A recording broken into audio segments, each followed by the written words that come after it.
क्या हुआ?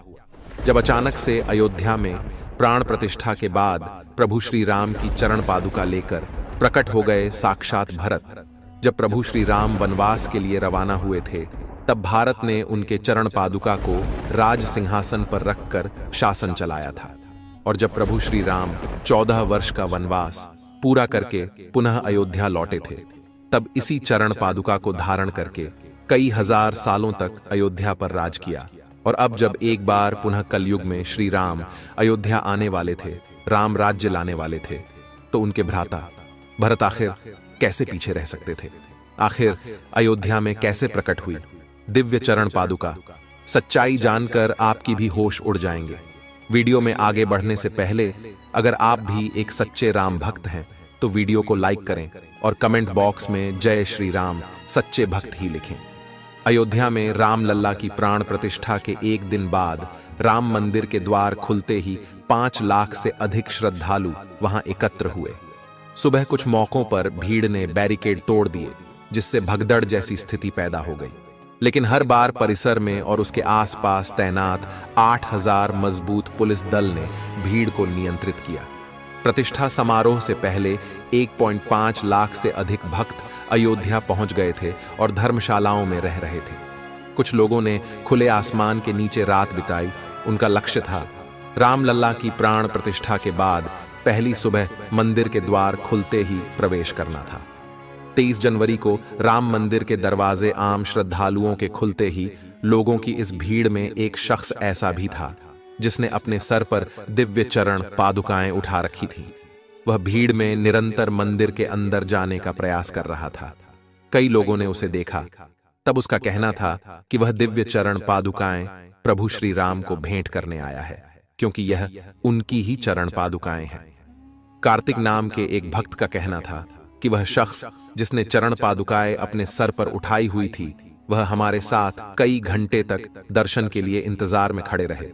उस दिन तकरीबन 5 लाख श्रद्धालु अयोध्या राम मंदिर में दर्शन करने के लिए पहुंचे थे और तकरीबन 4 से 5 घंटे तक वह शख्स उस दिव्य चरण पादुकाओं को अपने सर पर धारण किए थे।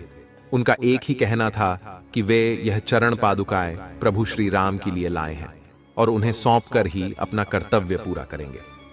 जब तकरीबन 4 से 5 घंटे इंतजार करने के बाद हमें राम लल्ला के दर्शन का सौभाग्य प्राप्त हुआ, उस समय भी वो मेरे साथ थे।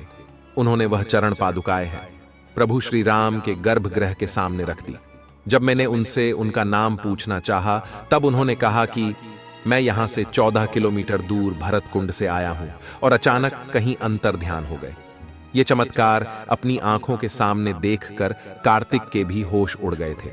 उन्होंने रामलीला के दर्शन किए और तुरंत ही भरत कुंड के लिए रवाना हुए, जो कि वहां से 14 किलोमीटर दूर स्थित था। आगे वीडियो में हम बताएंगे वह दुर्लभ इंसान आखिर कौन थे और भरत कुंड पर पुनः कैसे कार्तिक की उनके साथ मुलाकात हुई। लेकिन उससे पहले हम भरत कुंड के अस्तित्व को अच्छी तरह से जान लेते हैं। पवित्र नगरी अयोध्या में एक तरफ भव्य राम मंदिर बन रहा है, तो दूसरी तरफ राजा राम के अनुज भरत की तपोस्थली नंदीग्राम के भरत कुंड की भी चर्चा तेज है। त्रेता युग में भगवान राम का राज्याभिषेक हुआ था, तो इसी भरत कुंड से पवित्र तीर्थ का जल डाला गया था और इसी स्थान पर तप करते हुए भरत ने प्रभु श्री राम का इंतजार किया था। भरत ने 14 साल अपने भाई राम की प्रतीक्षा ने तपस्या की थी। माना जाता है भरत ने यह सोचकर कि जब उनके राम वनवास में हैं और जमीन पर चलेंगे और वहीं सोएंगे, तो भरत कैसे अपने बड़े भाई के जैसा जीवन व्यतीत कर सकते हैं। यह सोचकर उन्होंने यहाँ एक गुफा बनाई जो जमीन से लगभग 8 सीढ़ी नीचे है। यहीं उन्होंने 14 साल तप किया। जब 14 वर्ष के वनवास के लिए राजपाट छोड़कर चले, तो भरत उनको मनाने गए। मर्यादा पुरुषोत्तम श्री राम अपने पिता के वचन से बंधे थे।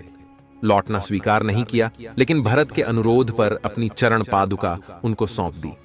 नंदीग्राम में भरत श्री राम की खड़ाऊ को प्रतीक के तौर लेकर अयोध्या का राजपाट चलाने लगे।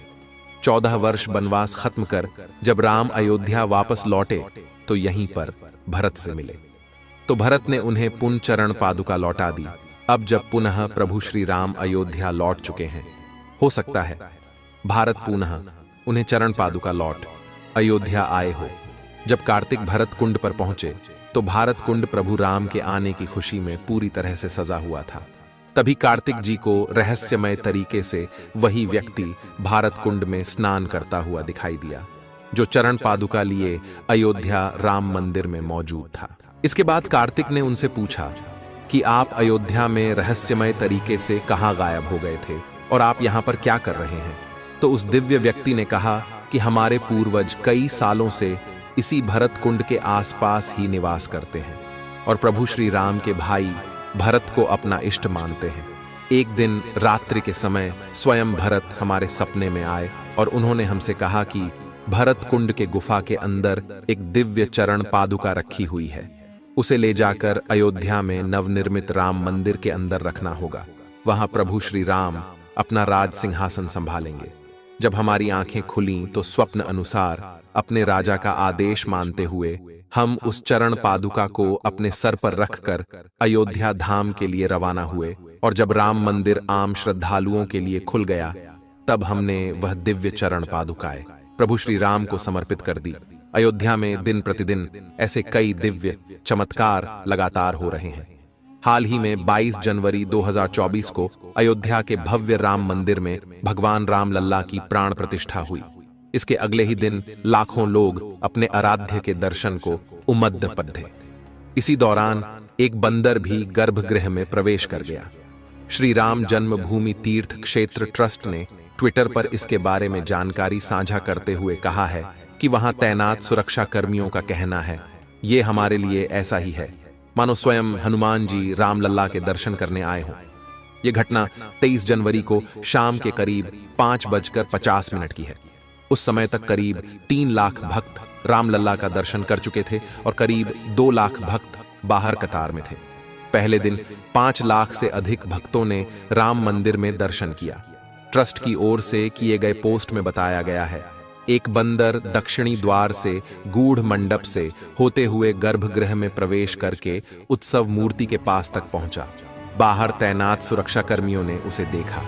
वे बंदर की ओर यह सोचकर भागे कि कहीं वह उत्सव मूर्ति को जमीन पर न गिरा दे, परंतु जैसे ही पुलिसकर्मी बंदर की ओर दौड़े वैसे ही बंदर शांत भाव से भागते हुए उत्तरी द्वार की ओर गया।